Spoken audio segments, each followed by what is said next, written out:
Hi, I recently saw a very amusing video. It was a video from a guy who calls himself an economist who went out there to try to prove that Walmart was not able to raise their wages to their employees because if they did that, it would cause prices to rise, which would hurt the very people who shop there. So he was trying to say it was impossible for Walmart to raise its wages without raising its prices at the same time. Now let's forget for a fact that this guy who calls himself an economist, well, he's been wrong about everything over the past several years. Let's say he's been wrong about interest rates, he's been wrong about inflation, he's been wrong about the dollar, he's been wrong about the U.S. stock market, about the U.S. economy. He said there was going to be hyperinflation. He was even wrong about the housing market, which he purportedly, supposedly predicted the housing crash. But,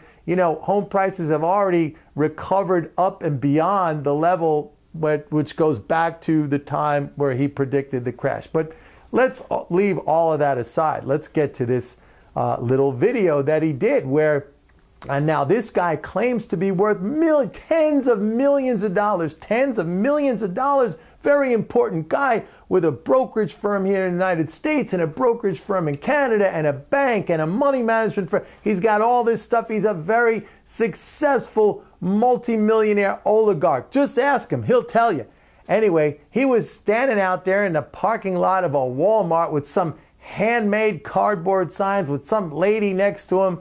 Maybe it was his wife, I don't know. And, you know, harassing shoppers as they came out of the store saying, hey, would you like to see Walmart employees make $15 an hour? Now, like most people who are compassionate people, not like, you know, this guy, but most people who are compassionate said, yeah, I would love that. That sounds fair. And then he said, well, would you please donate 15% of your purchases so that we can help the Walmart employees? Now, a lot of people at that point said, no, we're not going to donate. I mean, some people actually offered to donate some, and if it wasn't the 15%, this guy got completely angry at these people. But it's understandable that, you know, people who shop at Walmart, most people who shop there don't have enormous means, not like this guy. I mean, they're middle class, maybe on the lower income scale. They're shopping at Walmart. They go there for good prices. They can't, even if they want to help somebody, they can't afford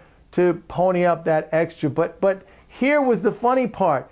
Those very people in the parking lot that he was baiting with leading questions, and he had the benefit of sort of, you know, the element of surprise. And he's the big economist. Well, those people were schooling him. They were explaining to him the realities of economics and accounting, that in fact, Walmart doesn't have to offer or have to raise its prices to offer higher wages to employees. And here's why. Let's go down the list. First of all, Walmart is a huge corporation, $475 billion in sales last year. Profits of almost $20 billion, about $17.2 billion. Out of that, Walmart spent something like $8 billion just to buy back its own stock.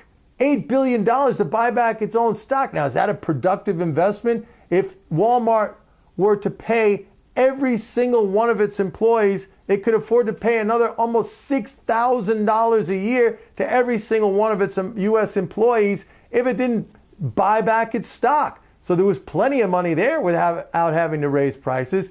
In addition, Walmart paid out or will pay out this year something like $6 billion in dividends. What's a dividend? It's a payment to people who just hold the stock. It's basically an economic rent, okay? I mean, even if you took half of that, you'd be able to give another $2,000 or $3,000 annual increase to Walmart workers, associates as they're called. Didn't have to raise prices there. Let's talk a little bit also about the fact that Walmart's outgoing CEO, he earned something like $21 million last year. That's 1,400 times more than the average Walmart worker. And it's far and away, I have to say, in a country of huge income inequality like we have here in the United States, 1,400 times a worker's salary even makes the 400 or 500 times a worker's salary, which is obscene already. It makes that so obscene as to be like mind-bogglingly out of whack. So, and these are just a few examples. Look, Walmart has $10 billion in cash. Let me ask you something.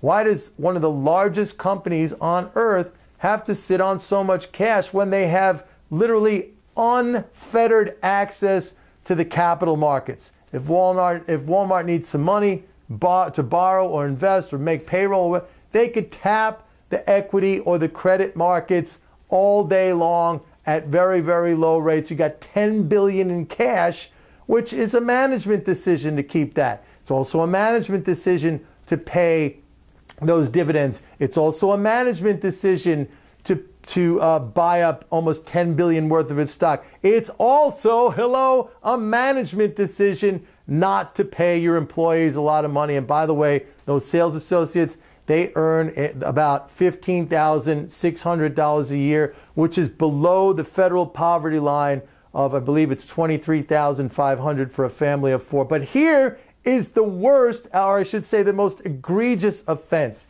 The fact that most Walmart employees earn below the poverty level makes them able to get public assistance. So how does Walmart get $10 billion in cash and $17 billion in profit and pay its CEO $21 million and buy back $8 billion worth of its stock and pay $6 billion worth of dividends? I'll tell you how. Because we, the taxpayers, are subsidizing Walmart's employees. Now, if you think that's good, if you think that's great capitalism, then I don't know what universe you're living in, because that's a business model that does not work. Look, Walmart, you got to get off the public dole. You got to pay your employees more. And by the way, there's plenty of money in your cost structure to do that without raising prices. So all you people out there who are attacked by this sadistic jerk, you're right